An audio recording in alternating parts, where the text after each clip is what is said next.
Jmenuji se Petr Král a moderuji odpolední radiožurnál od 12:30 do 3 hodin odpoledne každý den. Jak jsme předtím slyšeli, jste kvůli počasí, tak odpoledne má být slunečné, ať je i klidné, ovšem takové rozhodně není v centru Kyjeva. Na náměstí Nezávislosti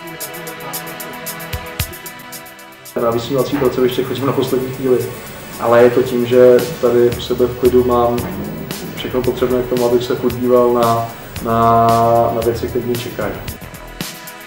Přišel jsem sem v roce 2010, přišel jsem ze soukromého sektoru, takže jsem o rádiovém nebo rozhlasovém vysílání něco zvěděl, ale bylo to rozhlasové vysílání poněkud jiné než tady.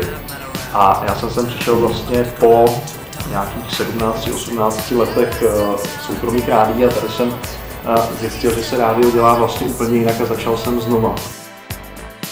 Co mi dal mi neuvěřitelné možnosti, dal mi nutnost zajímat se o souvislosti. Dal mi volný čas a čas se nedá dělat, musím ho ukrást dětem, protože krom práce tady ještě se dozdělávám, převzal mi čas. Jako dítě jsem dostal ten maličké rádio, které jsem měl vždycky vedle postele, a když jsem usínal, tak jsem poslouchal rozhlasový kolotoč. A když jsem ještě nechtěl spát, tak potom ještě četbu na pokračování.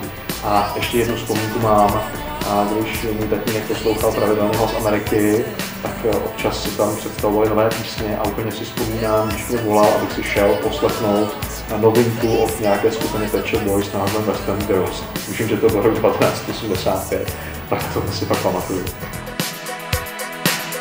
Radiožurnál.